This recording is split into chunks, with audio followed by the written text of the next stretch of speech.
Welcome to your well-being quick little video. Recognizing that you are not in harmony with yourself, it's already a big step forward. When you feel a little bit out of balance, it's crucial to not let that feeling drag you down. Don't fall into this trap. Identify what triggers you. Think if it was a recent interaction with someone else, or it's just a bad alignment of situation. I'm gonna help you in few little steps. Step number 1, take a moment of silence. If you really want to shake off a bad mood, probably it is the right time to have a little time for yourself. Have a quiet moment with yourself. And when I say a quiet moment, I don't mean to take your phone, to sit on a couch and to start scrolling and watching on Instagram other people that inspire you, but without realizing you are craving that life, you are craving that position, you are craving that situation. Probably you are going to compare your life with other celebrities' life. This is completely not what I'm talking about when I say take a moment of silence. I mean to reflect about your mood, but not going in bed, not taking a day off from your work and think about your mood. No, I don't mean that. Probably that would be crazy, and the mood, it will completely overwhelm you. What I mean is, don't stay in your thoughts, because you might be tempted to create negative scenarios and to create false scenarios about the actual reality. What I mean is to don't stay in your thoughts and not let yourself fall into your thoughts, but observe the bad mood and try to think what exactly created that mood. Who was the people? Because it can be because of some people. The bad mood can appear spontaneously, I mean suddenly, because of some negative words, a negative situation at your work or wherever, or it can be something that is from the very back past, is from your backpack. In order to overcome a bad mood, take a moment of silence. Don't stay in your thoughts, as I said, but do some kind of activity that relax you. That would be swimming, sport, cooking, walking your dog, go in nature, connect with the nature, play music, clean the clutter in your house, wash your windows. Just do something. Don't stay there. Don't stay there, because if it's something that makes you think a lot about your life, your anxiety, your issues, it can become bigger and bigger. Don't let yourself be there. But in the same time, I want you to reflect about what kind of person you are. Instead of looking outside to see what is the cause of your bad mood, I want you to look a little bit inside you. What is your habit of thinking? This is what I mean with reflecting and a moment of silence. To ask yourself some questions. Which is your style of thinking? Because this style is a habit, and you arrive in a situation when you are doing it without even realizing. When you see someone on the streets, you have the habit of instantly generate a negative thought, generate a comparison, generate, oh, she's so fat, oh, she's so not good dressed, oh, look at her, she's so ugly, but her boyfriend is so wow. So I want you to be completely aware by this habit. You are doing it without realizing it, but the seed, the root of the negativity, it's not in what comes from your mouth. It stays inside. It stays inside, and it's poisoning you on the inside. What comes on the outside is just something that will pass very fast.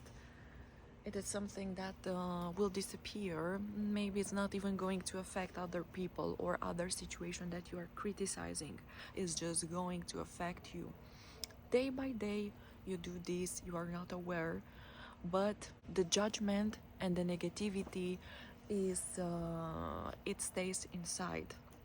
What I mean with this, be aware of your thoughts, have a moment of silence, think about what kind of person are you, who are the people that you're hanging out with, and maybe have the same habit, and without even realizing you took the habits, the bad habits of judgment, criticism, gossip, not being grateful about life, not being grateful about miracle of life that is happening every single day.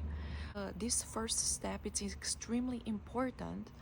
A moment of silence, it's extremely important because it makes you look a little bit inside you, and it makes you be a little bit more aware by who you are, what you are doing on the inside.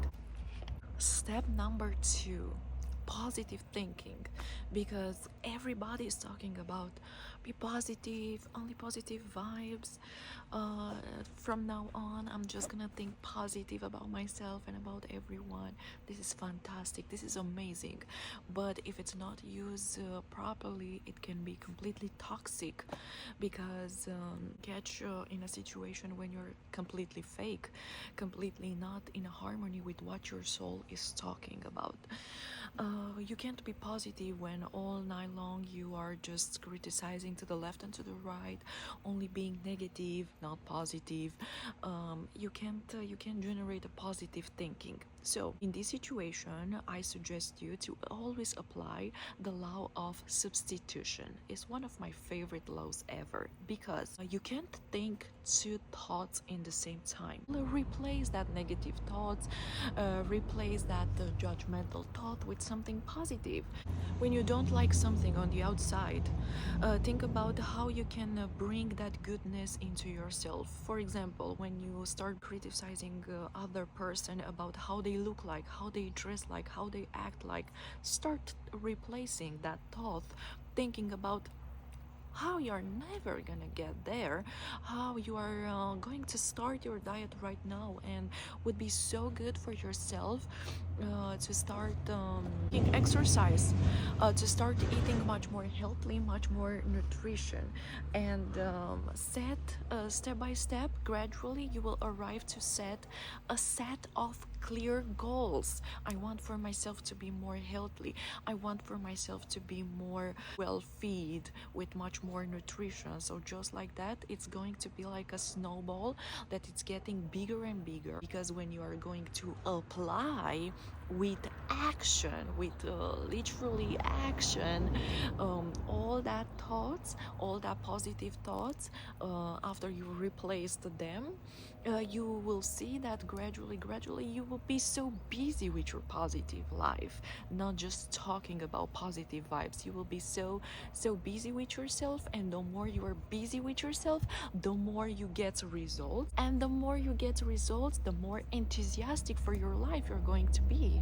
This is all like in a snowball, and you are going to push the pedals of your goodness and well-being in your life. I noticed there is a wonderful sunset behind me, so sunsets are my favorites. Step number 3, and this is one of my favorite, and this is actually what encouraged me to overcome a bad mood I had before recording this video, is called be aware of the betrayers. The biggest betrayers that our potential, our well-being is having is discouragement, fear, and procrastination. Imagine how good your life would be if you would start doing what your heart wants to do. Imagine how far you would already be if you would really do what you want to do. In my case, in my example, I wanted to start this YouTube channel a long time ago, but I was always discouraged, saying that I will need to watch some other YouTubers much more, get more technology, to get a better camera. I better wait, because the business is completely stuffed with people, with much more talented people, but this is not a way of thinking. This is not a way of living your life and releasing your soul and pleasuring your soul. Think about how many biggest Hollywood stars started from nothing, but they believed in their dream like crazy. They weren't discouraged by other talents. Think about how many inventions were created and how poor these people were. An example from Hollywood I can give you, Marilyn Monroe. It just came right now in my mind. Think about how many businesses would exist right now if people would not be discouraged by it's not right now a good time, it's not a proper time to start business, I better study more. Well, right now is a better time to continue my job and to do my job, the job that I'm having right now. Why are you doing this? And you have to think about, is it fear, is it discouragement, or is the procrastination? Why are you procrastinating? It's because you're scared, or it's because you are slave of the routine that you're already having. And it's a little bit too comfortable. It's so comfortable after work to just lay in bed at the TV instead of doing the pleasure of your heart. Think about if it's just the comfort zone, if you're too used with the routine you're living, you are pleased with how it is. Think about this. As a conclusion, my dear, I want to say that well-being, it's not happening overnight. It can happen overnight if you're doing the activities that I mentioned at the step 1. But if you have to dig a little bit deeper and to reflect a little bit more of a constant bad mood, you have to understand this is a continued work with yourself. This is never gonna stop, but it's going to get easier because you will get the habit of not falling into a trap of staying in a bad mood, of thinking negative, being discouraged. It will become a habit of thinking this way, thinking like a winner, and step by step you're not going to feel anymore that you are doing an effort. It's going to be something normal in your daily routine, in your daily life. You will see a big improvement because your enthusiasm will grow, your results will be visible, and your quality of life will completely change. My name is Diana. I'm happy you are here today with me.